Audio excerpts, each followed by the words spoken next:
misconception many beginning farmers share regards developing a brand for their farm and its products. It's easy to think brands are only for large companies like Coca-Cola or Microsoft. But branding is just as important for the small farm as it is for Burger King. A brand is the way a product, company, or individual is perceived by their potential customers. Much more than just a name or a logo, a brand is the recognizable feeling you get when you see a product label, logo, or advertisement. During a recent Cultivating Success course, one evening was devoted to the concepts surrounding brand development and using brand to drive marketing.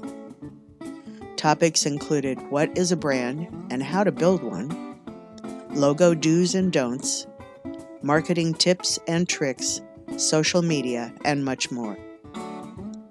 The speakers include Misha Ide of Bright Eyed Acres in Ording, Washington, and Cheryl Weiser from Tilth Alliance in Seattle, Washington.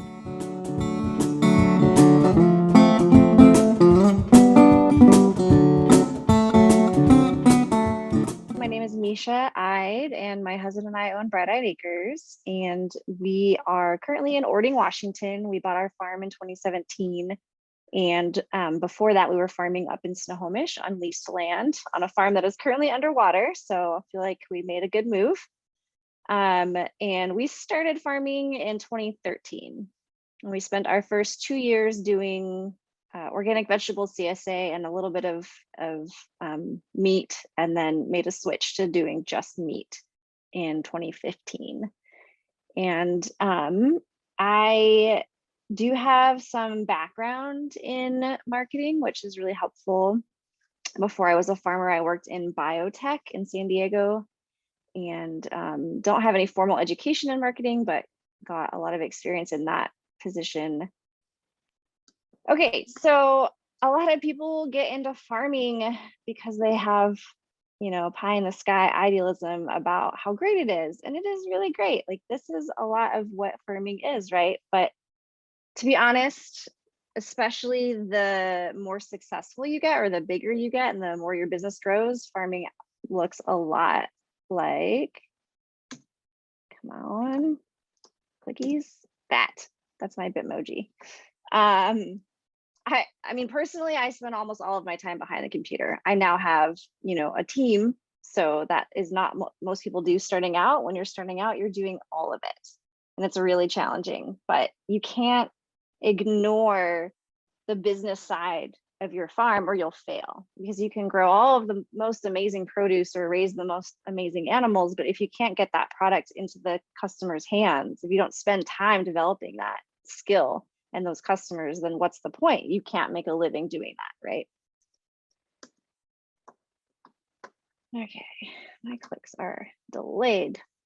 All right, so I'm talking a little about my marketing. I was hoping this was going to come after Cheryl, because branding is kind of part of marketing. But for Bright Eyed Acres, our brand is ethically raised meat.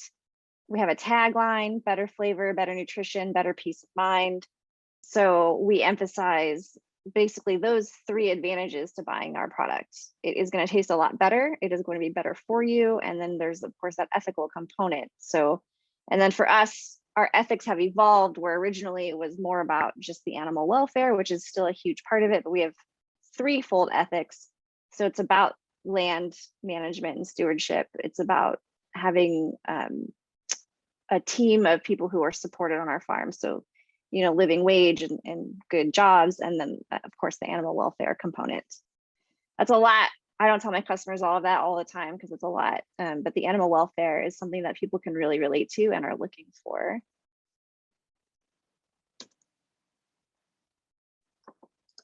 Sorry, everybody. I don't know, my clicking is not responding very well. Okay. So then, of course, when you're starting your business and figuring out what your marketing is going to look like, you have to know what your goals are. So for us, our current goals, more or less, is to retain my current customer base. We did move, it's been almost 4 years now. So we did need to expand into this market a little bit, but we also kept our old market. And so for me, having gone through the years of building up this clientele, my goal is to keep that clientele. You don't want a high turnover if you can help it, because that's a lot of work. It's so much easier to keep good customers than to get new customers, right?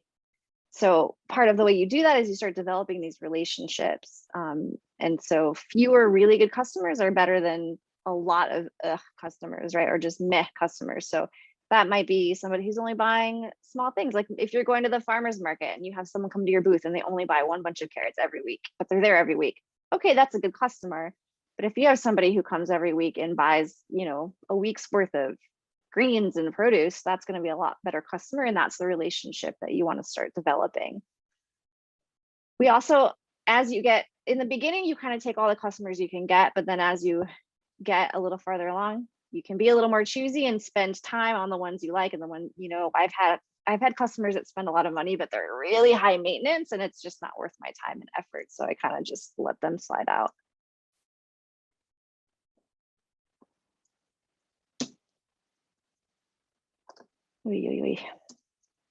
Okay. And also, what is your target audience, right? So for a lot of us in this sustainable farming, we're going to have kind of a similar overlap in our customer base, although it can really vary depending on what kind of products you're producing. So for almost all of us, we're going to be looking for those foodies, people who are health conscious. They're making decisions about ethics in terms of, for me, animal welfare or land stewarding, right? Or they want to have less carbon footprint. So all of those people are looking to support local farms. And then you could have a niche product. So for example, we do halal chickens and rabbits. So we developed a niche product sort of accidentally over the years by developing relationships with Muslim community members. There are folks who grow Asian greens that anybody can enjoy, but there's a particular market that they're trying to reach. So there's different niches you can identify. For me, unfortunately, my product is expensive, and so typically I'm targeting customers who have disposable income. Although we are trying to work on ways that we can get more food into the community through, cost share grant, relationship building with food banks and things like that. And then again, people who just want to support local ag. This is growing, right? It's always been growing, but after COVID, 2020 was like a terrible year for everybody. It was actually kind of a really great year for farmers, for some farmers. Everybody wanted to buy. We just sold hand over fist. I did very little marketing in 2020. That didn't really last. People are still into it, but now I'm still having to remind them, hey, we're here, because they're not panic buying, which is good for everybody. All right, so the first thing I'll tell you is that the second you want to start selling something, you need a website. You cannot rely on social media alone. I'll get into that a little bit later, but a website is really the only place where you own your content and you control what the customer is seeing all the time. So this is a screenshot of my homepage. There's lots of different cheap and easy website builders out there. I first started doing it myself. So, obviously you have to have a little bit of technical skill, but not much, because these websites a lot of them are drag and drop now. So this was what was called Weebly. Now it's owned by Square, which is kind of convenient for me in a lot of ways now, but Squarespace, WordPress even has drag and drop now. So there's not really any excuse not to have a website. They can be pretty easy to build. You can find free ones or really, really cheap ones. Okay, I'm going to go through some of my tricks that I've learned over the years. The first one would be to make your photos count. And we've all seen pictures that people post that were like that's a really unappetizing picture of your dinner. Like, I'm sure it tasted good, but it doesn't look good, So you have to be kind of mindful. Like, obviously not every photo you're going to post on Instagram or in your stories or whatever is going to be amazing. But if you're putting pictures on your website, especially, you really want to prioritize pictures that look good. Should be obvious. I think for a lot of us now who are using a lot of digital social media, we get that, but got to reiterate it. Some of the things that make photos interesting are composition. Always, always, always more interesting when there's people in them, right? So photos of vegetables are really great because they're colorful, but there's ways of making them even better. So this is Radical Roots Farm in Snohomish on the top. So the bottom are my farm. And then the top is a farmer that I think everybody should follow because he just does an amazing job of marketing. And the photos are always so colorful and beautiful, and there's always visual interest. You know, there's almost always a dog or a person in every photo, and everything is just colorful, pops. All right, words matter. So this one seems so obvious, but I had to learn it kind of I had to learn it the hard way, in that I kind of messed up in my job in sales and marketing when I was working in biotech. And, I made the comment that like, oh, this biochemical, which I knew nothing about, by the way, is cheaper than Pfizer's or whatever. And my manager was like, oh, never say cheap, like never say cheap. It is never a positive thing in the marketing world, right? It's a better value than the other guy. And that there's just something about words that you might not think about them, but they can have negative connotations, right? The other thing is focus on your strengths. And then I say spin it, but like you have to spin it a little bit sometimes. And I don't mean be dishonest, right? I never mean be dishonest. But sometimes you can be too honest or too forthcoming. So I give an example where a farmer, it was, they had some pigs in a barn, and then they were feeding them conventional feed, and they wanted to be feeding them organic feed, but they couldn't afford it. So on their homepage of their website, they basically had that in like big letters, like, hey, we wish we were doing this differently, but we can't afford it, so we're doing it this way. And I think that's great when customers ask you for details about your operation, or if there's, I mean, for me, it's like, that's just not how I want people to see my farm. So I would say, instead on my page, I would say like, these are the things that we're really proud of that we're doing. And if there's things that I feel like that could be better, that's good for me to know. And I'm very happy to share that with my customers when they ask, but I don't need that to be the first thing they see about my farm. Does that make sense? Like, I hope that doesn't sound dishonest, but for me, I would have said something like, well, these animals are in a really great environment. They're deep bedded. They get to engage in some of their natural behaviors. They're not in a factory farm on concrete. Like, these are all things that are much better than the vast majority of pork that's available in the market today. But they focus on the one thing that they wish they were doing differently or better. And so I thought, well, that's not really a good look. So it's a classic example that I use. Another thing that people don't often think about is at some point, you have to start hiring things out. You can't do everything, or you shouldn't try to do everything, because most of us are not really good at everything.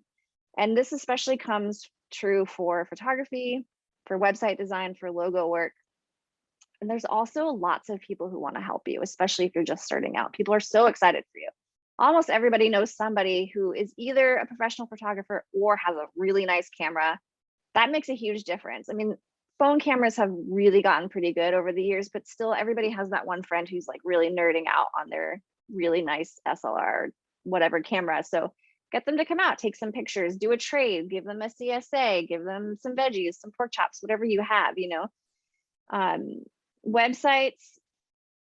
If you're just starting out and you have some time and skill and you have some photos handy, go ahead and do your own. But as you start getting bigger and you rely on that website more, consider hiring it out. This is an example of a website that I did. So for a little while, back when I had any spare time, I was doing websites on the side for farmers, because I learned how to do this one program really well. And so I built 5 websites probably for other farmers using this one program. So that was cool. But like, I'm not a web developer. I don't know HTML, so it was a little bit limited. And then last year was the first year that I ever paid an actual company to redo our website. And our website is really complicated now. We have this whole online store, we do shipping. And so it made sense to hire it out. I didn't have the time. But it's expensive. So you kind of have to, pick your battles and figure out like what makes the most sense in the time that you're in. But then logos too. Our logo is quaint. I look at it and I'm like, oh, it's cute. For me, it feels a little outdated. Like, we don't have goats anymore and whatever. But we had a friend who was a graphic designer and she did it for free. Lowlands Farm is another farm I think y'all should follow. She's in Snohomish on the land that we used to farm on, and does a really great job marketing. I love her logo. It is so cool. And I would always recommend that like square or round logos are the best because they're a lot more versatile and they fit into like profile pictures and whatever. I don't recommend an oval. It's been kind of a pain over the years, but Lowlands Farm logo is pretty cool because even though it's not a circle or a square, it very easily fits inside a circle or a square. Okay, so for me, the biggest tool that I have in my arsenal in my farm marketing since day one has been emails. And I was fortunate that when I started farming, we were hired to manage a CSA for Chinook Farms, which already had an existing customer base. So we came in already having some customers and having their email contacts. But I'm also kind of sneaky because anytime anyone emailed me a question, I would save their email and I would put them on my mailing list. Technically, you're supposed to get approval for that, and I don't do that anymore because I have intake forms on my website. But when you're starting out, I think it's fair if somebody's asking you like something is about your farm, that it makes sense that they're interested, right? And they can unsubscribe. So start collecting those email addresses. It's really easy now. There's so many different services. I think I go through them a little bit later. But when I was starting out, I was using like Word and spreadsheets, and it's not that long ago, but in the world of technology, it's ages ago. Let's see. So we have, pop-up box on our, when you go to our, this is a very old screen, but when you go to our website now, if you've never been, you'll see a pop-up immediately. It'll ask you for your email address, and now it also asks for your phone number. I'll talk about that later. Yeah, so when I started out, I was using MailChimp. That was kind of the only option when I started out. They do have a free, when I started out, it was free to use altogether, and now it's like the most basic plan is free, but still it's free. There's one now called Flowdesk, which is really pretty. So if you like that flowery, flowy bridesmaid font or whatever they call it, that's one for you. A lot of bakeries use that one. So Square, now a lot of people know about Square, like the little reader you put on your phone to collect payments. They have online stores. My website is now Square. They also have a marketing. So it's all very integrated. I actually don't use it because it's still in development and I didn't really like it. So what I use is called Drip, which is a really robust, very cool platform. One thing I do want to caution you against is, or at least just make you think about it, is newsletters. A lot of farmers, myself included, when we start, we're like, oh, I got to do a newsletter. And so I would do a newsletter every week. And it makes sense when you're doing a CSA, people need to know what's in their box. That makes sense. But just be careful about what you commit to, because it's a lot of work to make those newsletters. And I always suggest that there's a call to action. Sometimes people feel like they need to update people all the time about the farm, or they'll get forgotten. But if you keep sending emails to people and there's no call to action in the email, you're not saying like, this is for sale, please buy it. You're just saying, hey, they're going to stop reading those emails. They might think it's cute or fun or interesting, but they're busy and they have so many emails in their inbox, right? So when I send an email, I'm really careful that there's value in it besides just the storytelling. Of course, you have to incorporate that storytelling as well. So this is an old newsletter that we sent out, but as you can see, there's always a button, order pork, buy this, buy that, click here, I pulled up, so this is from my new Drip. I pulled up some analytics, which I think are really interesting to look at. And this is from September through the other day. So about 6 months. And 16,000 emails total, which means, I sent maybe like 10 campaigns to however many, 2,000 people, less, but you get the idea. So the open rate is actually really high for email marketing. That's pretty dang good. The CTR is the click-through rate, how many people clicked on a link. 8% doesn't feel like a lot, but if I look at that number and I see that over 1,000 times, 1,200 times somebody clicked on a link to my website, that's pretty significant. They're not all ordering, but that's a pretty high percentage of people who are going to now be on my website where they have the opportunity to place an order. So I think email marketing is just really important for your farm. But this is, 2022, and now people are using text marketing. And I'm sure some of you get text messages from some marketers, and sometimes it's annoying, but it's also really effective. I got these stats from some online blog, so take them with a grain of salt, but they say that the average open rate for an SMS campaign is as high as 98%. And we're all looking at our phones all day long, and when a little thing pings and catches our attention, we tend to look at it, right? They say the average email rate is 20%, and that responses for texts are higher. So, I mean, most of my emails, I'm not asking for responses, and I haven't really done that for text either, so I can't say. But I will say, obviously, you all saw that my open rate is pretty high, so that doesn't quite line up. And my text thing is very new, so I don't know quite yet.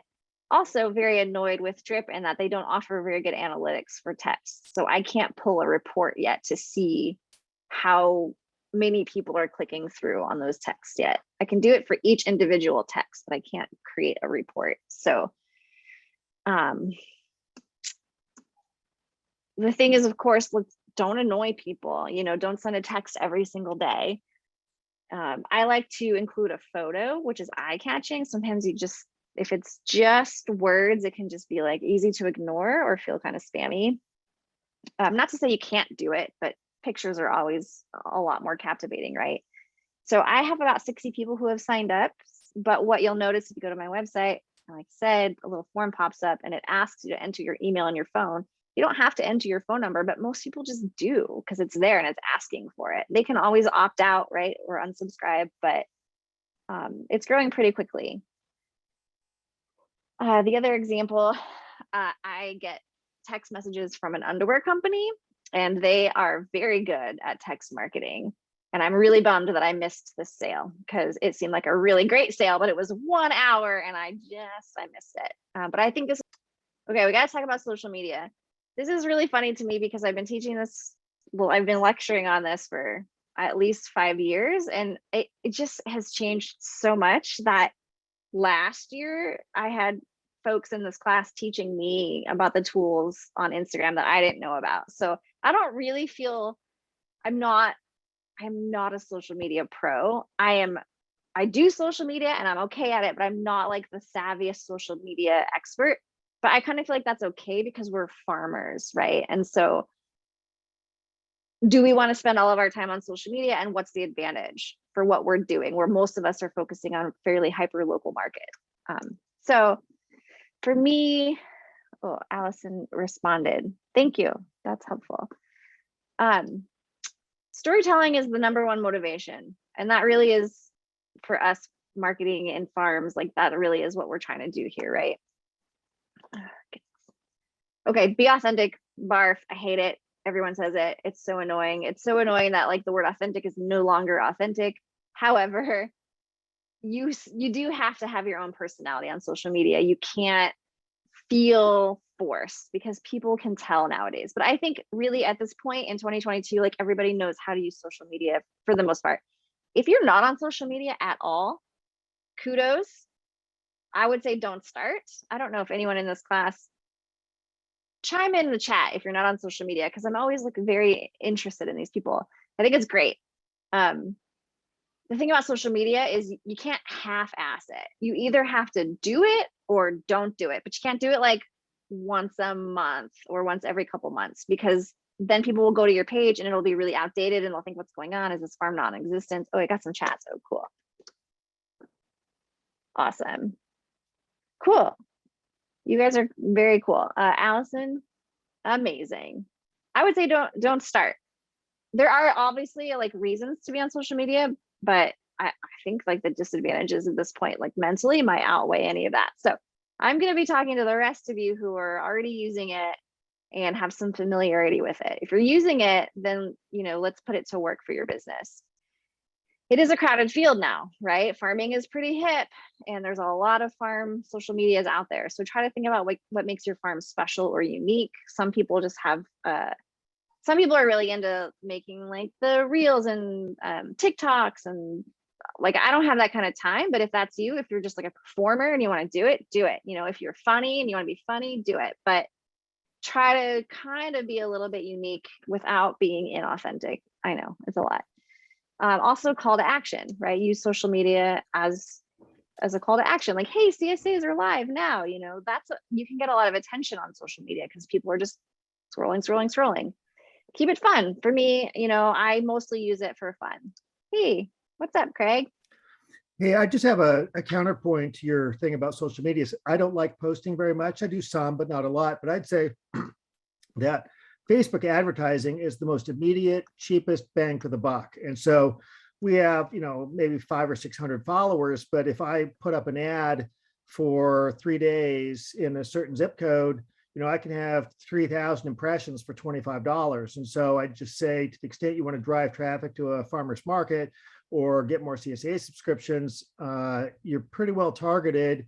And so even if you don't want to put a lot of effort into posting on a regular basis, you need to have some level of presence if you want to take advantage of that. I just say that's an option that has really worked for us. Yeah, and thank you for that. The ads, I think I talk a little bit about the benefits, especially on Facebook later, but it's interesting. You're right, ads are really good at getting impressions. The jury is out for me on how many of those impressions translate into sales.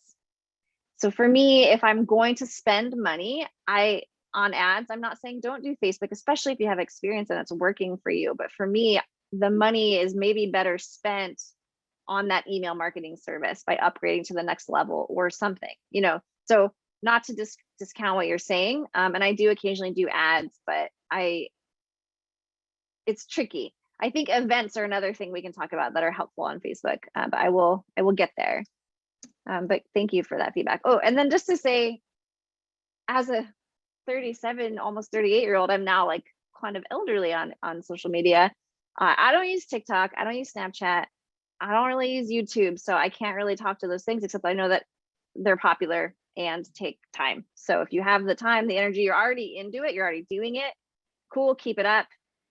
But like I said, and I see a chat that was good validation. I don't necessarily suggest starting social media if you aren't already using it, because, well, we all know it's a huge time suck, and it can be a powerful tool, but it can also be a drain and addicting and negative for a lot of reasons. So, but I use it, right? So I'm trying to figure out how. So I'm gonna talk about Facebook. When I first started, Facebook was like it was the thing. It is very like, there are a lot of great tools for business. So for me, the benefits at the time where I had a personal profile and I have a business profile, that's the other thing about Facebook. Unless they've changed this, you cannot have a business page without a personal page.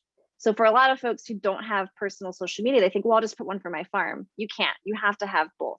You don't have to be actively using both, but you have to create both. So, but Facebook is at this point designed with businesses in mind. So there are some really cool tools. You can do analytics, you can do reviews. There are events, which I think are underutilized by farmers.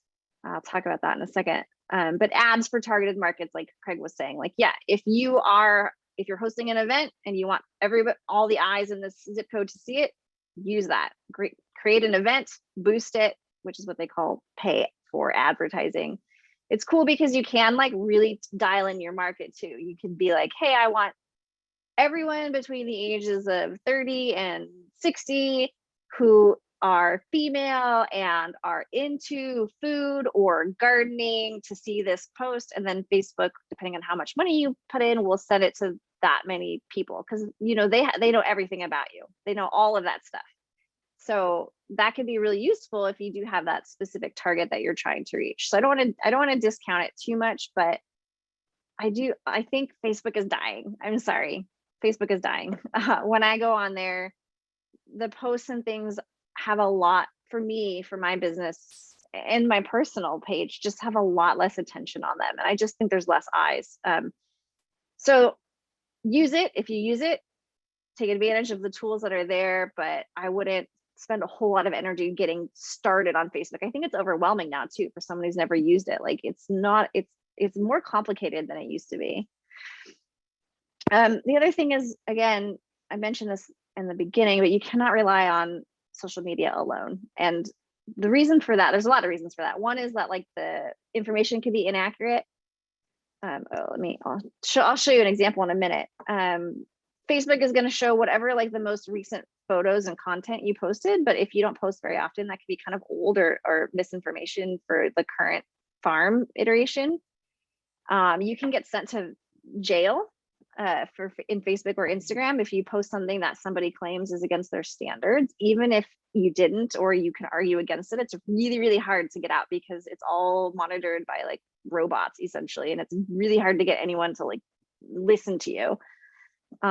You can have banned or blocked content. This happens to me sometimes because I'm a meat farmer, and somebody who is sensitive to meat, maybe a vegan advocate, will flag my content, and that can get sent to like limbo.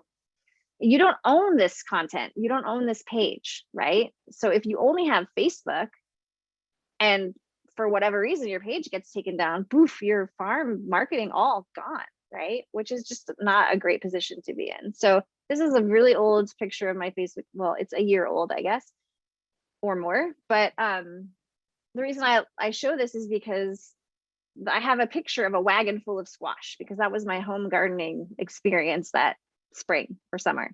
But I don't sell squash. And so if someone's coming to my farm for the first time ever, they might be really confused by that picture. So this is why I don't want this to be the only thing that they see about my farm.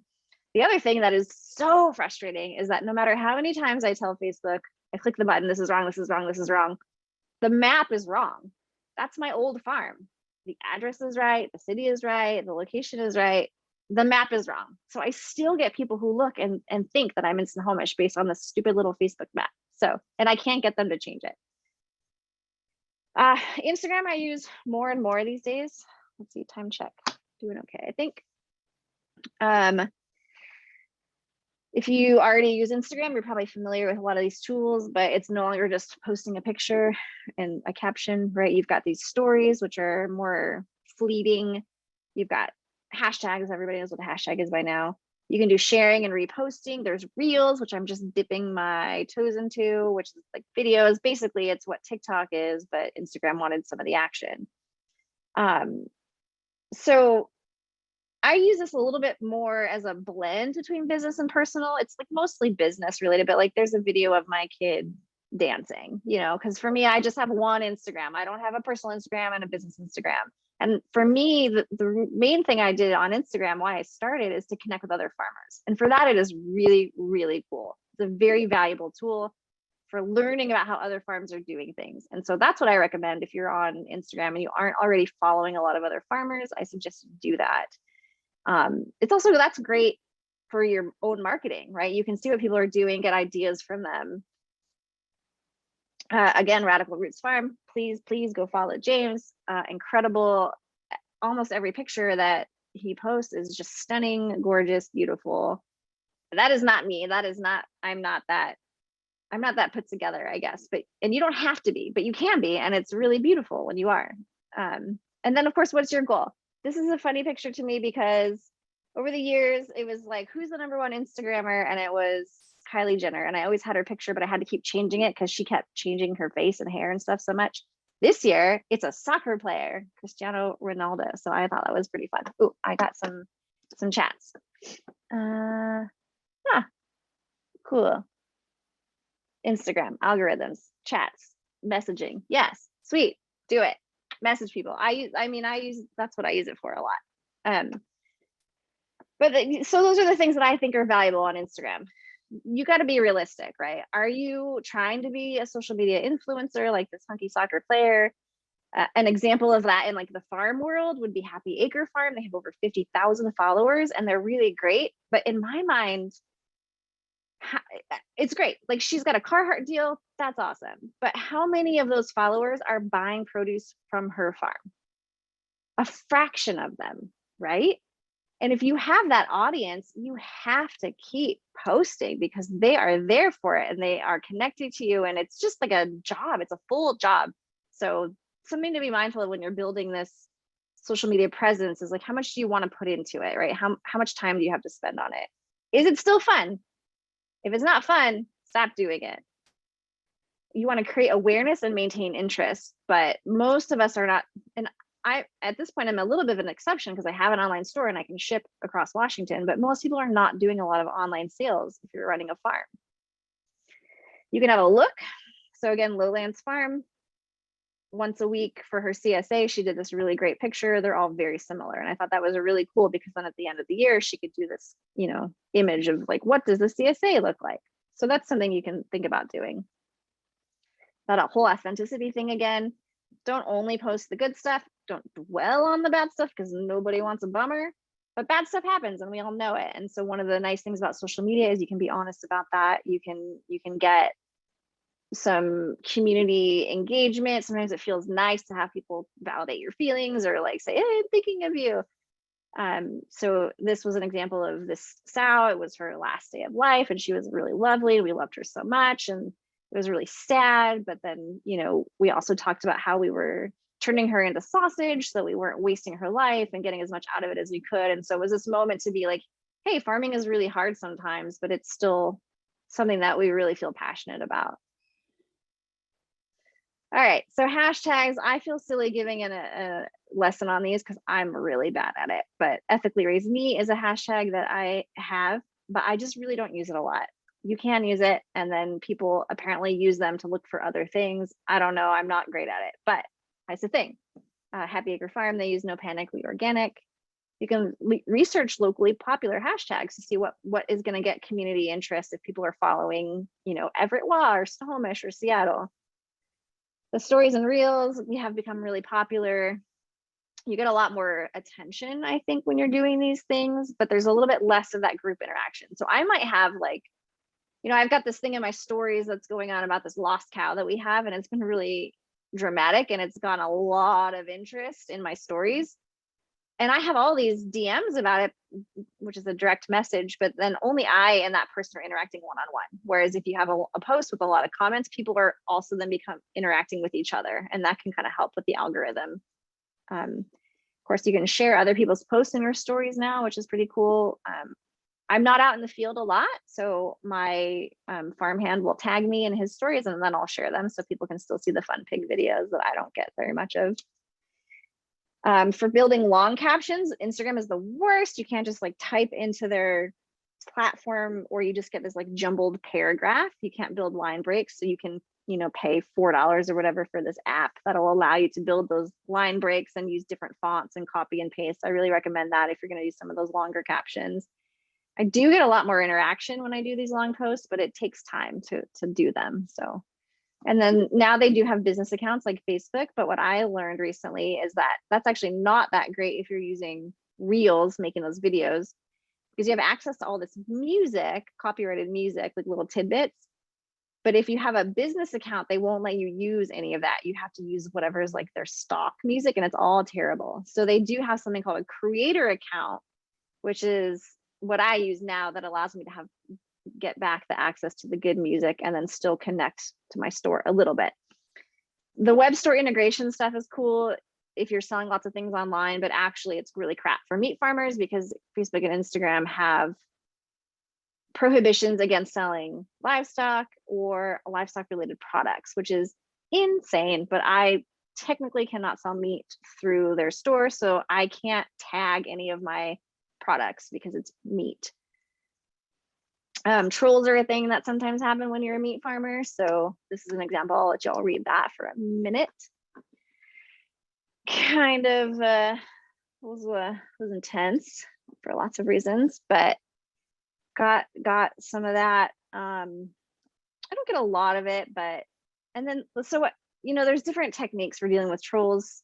A lot of times, depending on your mood, you can just ignore them or even delete their comment. Sometimes you want to be snarky, like I was with the birth announcement. I felt like I had to be a little bit.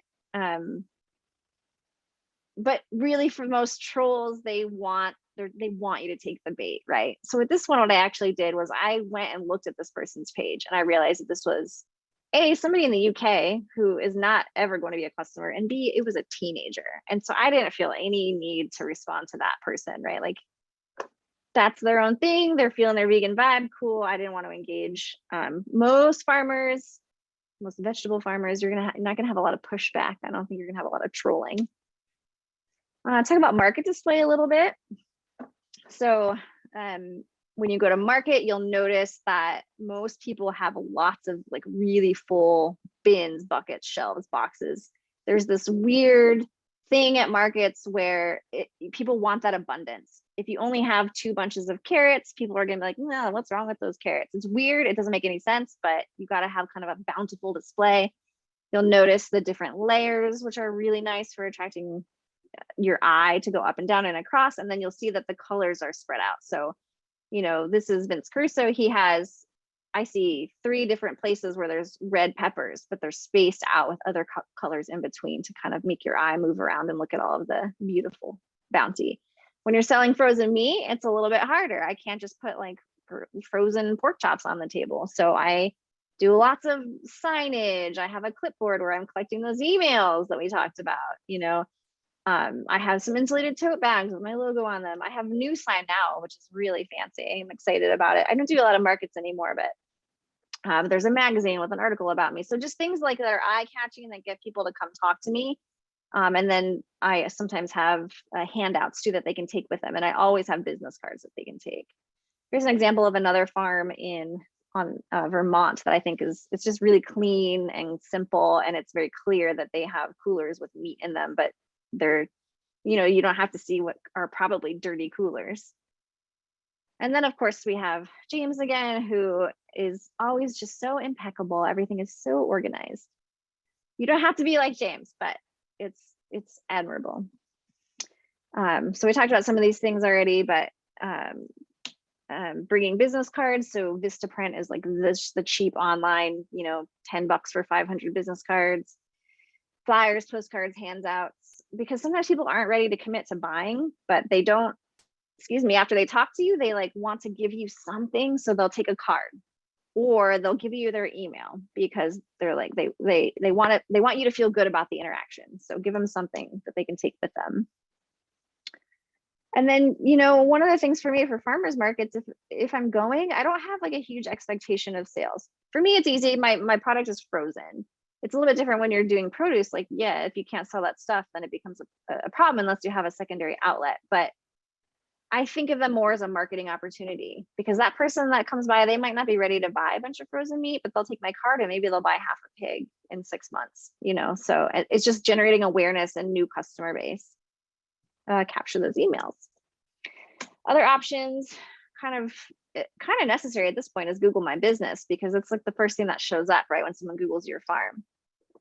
Office Depot has specials on business cards as well. Thank you, Clarissa. Yeah, so Google My Business, you have to apply to like get your farm on there and they have to verify your address and stuff. It's a little bit of a process, but I think it's really important because those are those Google reviews that you see, you know, that are like, you kind of have to pay attention to them. But it's cool because they send me analytics every month. So in September, over 5,000 people found my farm on Google through this Google My Business. And then this last month, it was less than 2,000. It could be seasonality, like what are people shopping for, you know, whatever. Maybe they heard about me or they saw something I posted and then started looking for me. But people are using Google. People are always going to be using Google. There's online farm listings. Of course, I have to plug Eat Local first. Cheryl and I work together on this. This is free for farmers in Washington. So if you've got a farm and you're starting to sell stuff, head on over there and get a free listing. There's things like Local Harvest, Eat Wild, and then printed advertising. Ooh, I mean, it's not really a thing anymore. I mean, not really. So I don't know. I don't have any great, QR codes. Yes, you can have QR codes. I've had limited success with people at markets wanting to like take out their phone and do it, but you can try. I have put QR codes on things and it's been like hit or miss. So I would always also have a paper that they can just write their name on. Okay, and the not so secret to success, of course, is customer service. I like to put this picture in here because I did not feel like smiling when I was, 9 months pregnant at the farmer's market, but you can't go there and be miserable. No one's going to buy from you. They want to think you're just always happy, enjoying this farm life, and you want to sell them delicious food. So the other thing is, like, you can be really great at marketing, but if you can't back it up with your product and with your customer service, then what's the point, right? And so the thing that is kind of cliche but true is that, like, news, like, the word travels fast, and good news isn't often shared. Like, people are sometimes they'll be like, hey, check out this farmers are great, but if there's a bad review, you better believe that's going to spread around, right? Some of you have probably seen those, like, really awful vindictive Facebook groups that are like the community Facebook pages that will post blast out of business if they do something with poor customer service or whatever. Like, that gets around. So word of mouth is important.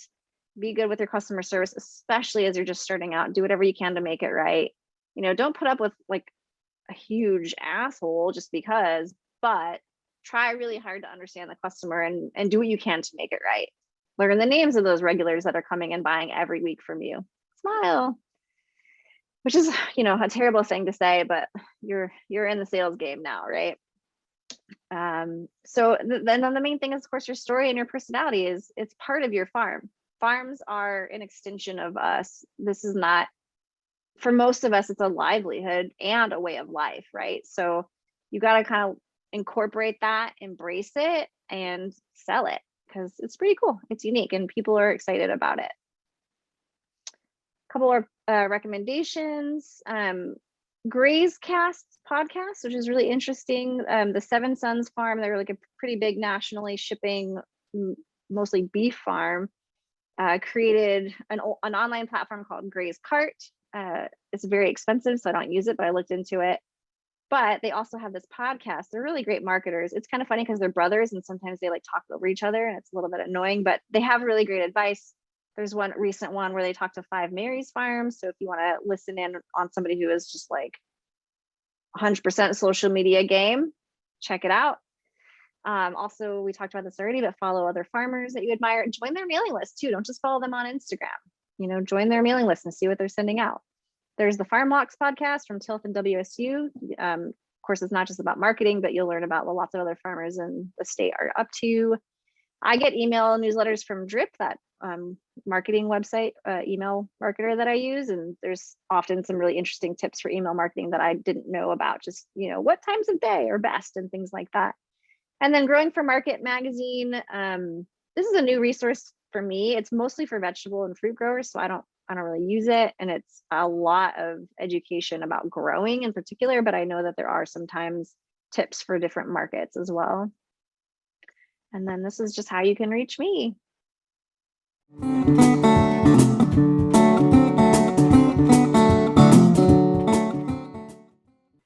I am the Director of Outreach at Tilth. I'm really happy to be here with all of you tonight. So I wanted out the bat, I am not professional designer or graphic designer by any means. I have about 3 decades of communications, marketing, promotion experience in multiple sectors. I've done a lot of art direct, all kinds of projects. So that's where I was responsible for the visual style of, whether it was magazines, newspapers, product packaging, collateral, all kinds of things like that. I am, however, in addition to my work at Tilth, and having worked with farmers and the ag community for 10 or 12 years, I am a writer, I'm a musician, creative person, and someone who's working her way back to her roots. So tonight I'm going to kind of talk a little bit about some creative ideas and resources around branding. And I know it would have been ideal to kind of start this at the top, but we're going to work a little. Hopefully this will dovetail for you nicely with what Nisha talked about, which was great. So this is like the very, very brief history of branding. And I think this is instructive for a couple of reasons. So there's more ways than ever to kind of carve out the niche and connect directly with consumers. But what's so interesting is that branding really goes back centuries, and it began in the 1500s, but major shifts took place in the 19th and 20th centuries. And so in ancient Norse, the word brandur means to burn. So originally a brand was a burning piece of wood, later described a torch. And by the 1500s, it became common for people to brand cattle in order to show ownership. So right from the start, branding was all about this way of making, both literally and figuratively. And this image actually is a diagram of ancient cattle. Each branding mark was unique to the ranch itself. So as you can see, they're like really simple, distinctive, and instantly identifiable. And they're so this is like the tried and true pillars of any great brand. So remember that. And so in the 1750s to 1870s, that was the Industrial Revolution. So, Europe and the United States, they transformed during those centuries with new manufacturing processes, sparked the mass production of goods. And that meant more products, more choices for consumers. Companies had more competitors than ever before. And there was a need to stand out. So this is when the trademark started. And a trademark consists of words, phrases, symbols, designs, and colors. And it's legally registered. And so I'm just sharing this to distinguish the difference between a logo and a trademark, because a logo is not a trademark. It's something that you actually have to register. All right, so 1870s, 1920s, the era of invention. So the turn of the 20th century was a time when technology began to transform everyday life. And so what's really interesting is this time began with the birth of several iconic companies that would eventually become leading brands. So Coca-Cola was in 1886, Ford was in 1903, Chanel 1909, and Lego in 1932. So they were all kind of first of their kind pioneers, trendsetters, and brand builders. And print provided a space where brands could use words, logos, illustrations. You can see from the ad, that's a 1920s Coca-Cola ad. So ads were often very informational and described exactly how the products worked and what they could do. And then in the 1920s and 1950s, this is when brands go on the air. So by the 20s is when radio, started to become popular, and station owners looked to advertising as a way of making businesses more sustainable, their businesses. So branding started to come to life through audio, and that was through jingles and catchphrases and targeted messaging. So after radio came television. So you can see the first television commercial aired in 1941, and that was for Bulova watches. And so like radio, television grew very rapidly in popularity, and companies started taking advantage of the medium, doing different things. They could beam into people's homes with visuals, words, sound, and music. So this brought them closer to consumers than ever before. And so we go to the next slide. We're going to see that the 1950s to the 60s, things are really kind of starting to speed up. It's the modern branding. And, we're in the post-World War II era, and this was a really transformative time because in the US, it was the car culture, the expansion of the middle class, and suburbanization. So, you can see this in this ad for McDonald's. All those things are coming together. And it was really the embrace of television, which created even more opportunities for companies to compete for new audiences. So you've got to think big, loud, highly visible forms of brand recognition. So like with this 1950s McDonald's postcard ad, it features what's called a billboard style. And, at that time, there was the billboard architecture all over America. And, so this is what was happening with brands as they were expanding to meet these new mediums. So it was billboards, subway signs, really loud architecture, product packaging, and more TV commercials, which were enhanced with color. And so also, I think what's really interesting is during this time is when companies really started doing brand management, which is because so many products started to look the same and there was so much more competition. brand managers were tasked with creating a unique identity to separate products from their competitors. But the other thing, what really kind of was a big shift, was that branding techniques moved into more emotional advertising, which has a big impact on what we do today.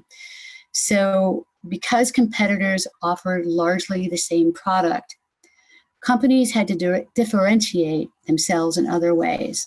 So after studying consumers and gaining more understanding of their audience, it allowed them to tap into their wants and needs. So with the right images and messaging, marketers and companies created an emotional connection between their products and their consumers. I think that probably sounds familiar to what's happening today. 1960s to 1990s, branding grows up, and I am not shilling for any of these products. I think it's just a good example of the way things look. So as brands evolved, they need to freshen up a bit or take on a new identity. So you can see Walmart 1962 and kind of how that's changed and how they've kind of played around with type and the look of it. And so 2008, it's become more approachable, more fresh. And then by the 1990s is when, retail stores began to realize that they were more than shelves for countless products. So they could actually start to curate their offerings to create a more enticing retail experience. So you might think about this with your own business, especially if you're looking to aggregate your farms for CSAs or farm store products. So if we move to the next slide, we are now in the 2000s. So this is beyond basic branding. So again, it's so important to come up with ways to break through the noise. And so since the dawn of the digital age, there's a lot of differences between some of those historic techniques. TV advertising has trumped print advertising, but social media kind of outdoes them all.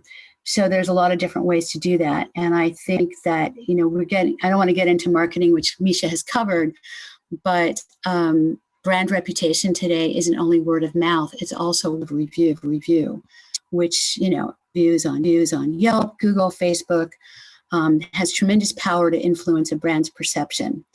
And so I put Warby Parker on there because one way that brands are cutting through the clutter while tapping into the emotional do-gooder lives of consumers is through mission-based branding. So Warby Parker became a breakout brand with a unique, meaningful brand promise that with every pair of glasses purchased, a pair is distributed to someone in need. So only after 10 years in business, they were valued at $1.7 million. So I think just the bottom line here is that while innovation and technology will always drive the future of branding, many of those early principles of branding will always stay the same: embracing technology, connecting emotion, and evolving with consumers. The tangible, some practical and intangible aspects to building a brand. And so, you've probably been doing all kinds of research around, thinking about what you're doing for your business. And, but when you're talking about your brand, you want to research your target audience, your value proposition, your competitors. And so you want to learn what consumers want from your business, who they are, where they live, what their values are. And a value proposition is something that dovetails with the value work I've talked about. But in a nutshell, it's the promise of value to be delivered, communicated, and acknowledged. And it's also a belief from the customer about how value will be delivered, experienced, and acquired. So that's definitely some stuff to think about. And then, your competitors, what makes your business unique and what do you offer that others can't? And I think also keeping an eye on competitors will help educate you on what branding techniques work well and those that don't. I love this next one, pick your personality. I think this is where play with all the crayons. So this is where you get to start to think about type, which is font, colors, and imagery that's going to represent who and what your brand is. And again, kind of going back to values and kind of thinking about those core values to your business and how they might come into play as well. So this is where, you can play with color wheels, look at design books, whatever it takes. You can come up with a lookbook of brands. Then I think after you kind of think about the visual, you also want to pick your personality in terms of the tone of your voice. And, that's going to kind of enhance that visual representation. Are you confident? Do you have a lot of sass? Are you playful? Are you just plain grassroots? So, you just really want to develop this in a way to really stay in line with your business and your values. And then you want to choose your business name, okay? So keeping in mind, you want to avoid hard to spell names. And Kate shared with me that she would have never come up with Rocky Prairie Herb Gardens if she realized how few people knew how to spell prairie. Don't pick a name that could be limiting as your business grows, and use a name that conveys some meaning. And yes, test it out on people, see how it looks when it's written, just kind of play around. I think this is all really malleable kinds of things. And you have to kind of see how a name lands, how it sounds in your mouth, how other people say it. Those are just things to think about. If someone cannot spell your name or say your name, that's a problem. Come up, think about your slogan or tag. And again, it kind of goes back to your business name and some of those things that I talked about. And then integrate language you can use to connect, advertise, and embody on social media. And again, this goes back to what are those pieces that you want to have part of your brand? What are those elements that go back to your values, that go back to the language that you're using? And then choose the look. That can be colors and font again, and then design your logo and then apply across your business. And I've selected these two logos here, Bellingham Dockside Market. They're definitely incorporating a lot of their personality in there, kind of that it's related to fish. And I really like the figure of the person there because it is gender neutral, which is pretty cool.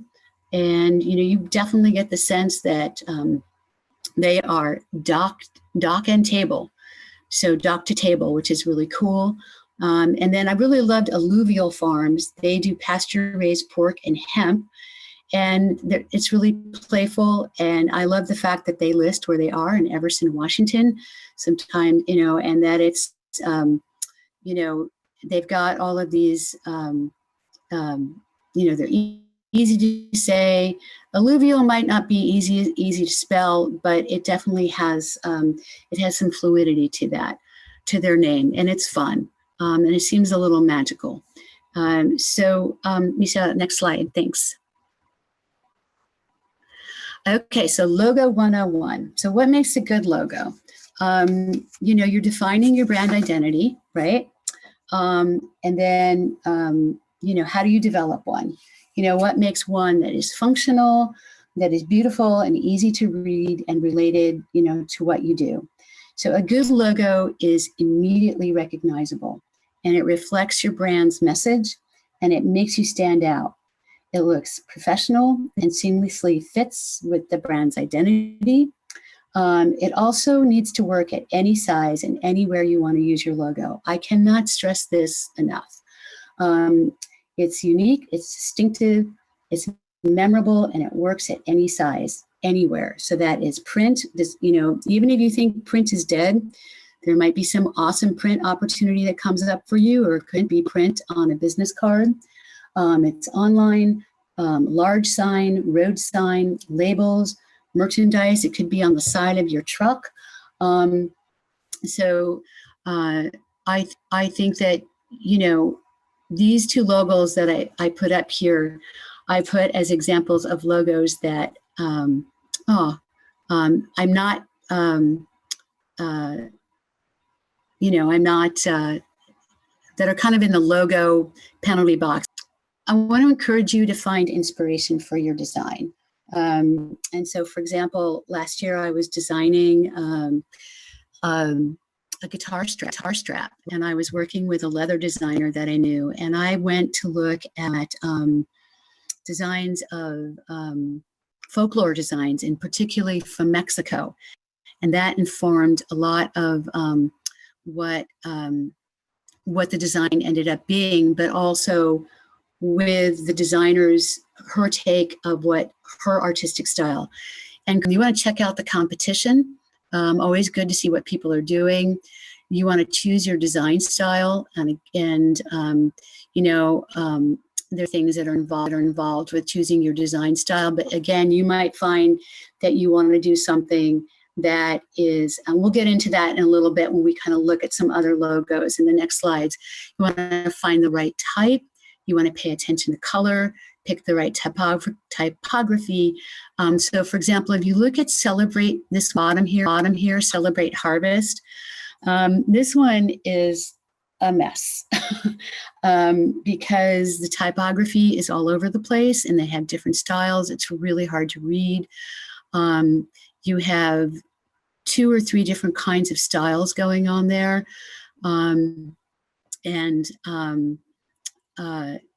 So that's kind of a penalty box. And Springbank Farm, those are friends of mine down in Oregon, and I love them. But you would never know that they grow 15 acres of the most extraordinary organic blueberries in the world. And it's also a logo that is very hard to reproduce at different sizes. So I think both of these don't work well at multiple sizes, particularly with Springbank that doesn't replicate well on social media. You want to communicate with your designer. And I always encourage people, I know it may be hard, but I really encourage people to work with a graphic designer. And then evaluate your logo options, test drive them on people, really see how they might look, on a big sign at the market, a small sign at the market. How's it going to look on a mobile phone when it's, basically the size of a circle, smaller than the circle you make with your thumb. And then integrate your logo design into your brand. I think it's really important to create a color palette is a really good way to enhance your identity. So it provides you with variety so that you can, I just love playing with color. So what makes a good logo? Can you tell what it is in 2 seconds?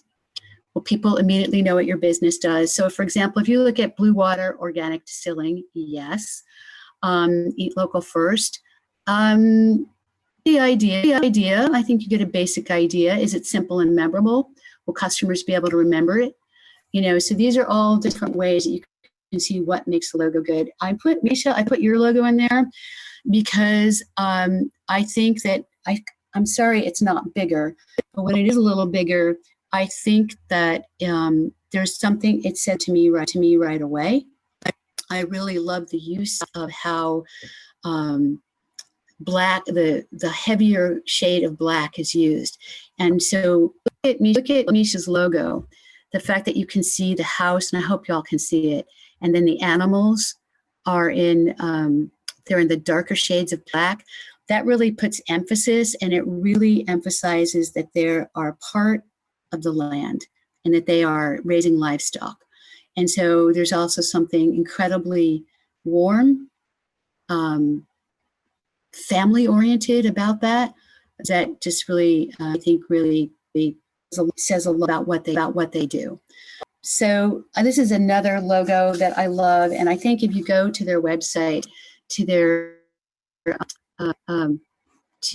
Fairhaven Mill, they do a really, really cool job of branding, and I just love this logo, and I love their brand, and I love the way that they play with it, in all kinds of ways. They play with it on merchandising, but it says so much about the historic mill. I love that it's using, the location, the lettering, and they also play around with how this shows up. But there's a lot that is how this is replicated throughout their brand. I think a few other logo basics. You never want to design a logo for what you personally would like to see, but you want to design a logo that fits your target demographics the most. You really want to know, who are you targeting? Because if you're targeting people that are I don't want to say an older demographic, but sometimes people don't really like flashy logos. They want to be able to read them. So that's just something to keep in mind. I think type can really be a double-edged sword if not utilized properly. I think there's a big trend towards mix and match type design that's become the trend, but that doesn't mean, again, that mixing a handful of fonts is necessarily a good idea. Typography is really important. You want a consistent use of typography, because if people have to squint to read stuff, or it's squiggly, or it doesn't show up, you just, you wasted a lot of time and quite possibly money. So there's a lot of need for clarity. You don't want to try to be too trendy. Trends are fantastic, but you want to make sure that your brand and your logo don't look dated in 3 years. Do not settle for a low quality logo just to save a few bucks. Your logo is not the place to scam, and oftentimes you get what you pay for. So this is really, there's a lot of soul that goes on in this graphic representation of what you're doing and your dream. And I think that you also want to be able to do things, what comes up for you in terms of language when you look at a logo. This is where the writer in me and the poet in me and the, starts to think about, what are the words that come up for me when I look at Fairhead Mill? I see that it feels like it is from Skagit. It is from those mountains. It is from that water. It is from the goodness of the earth. It feels, there's a part of it that is also goes back to a time when we had more of an agricultural heritage. So I think that's a fun way to kind of play with words.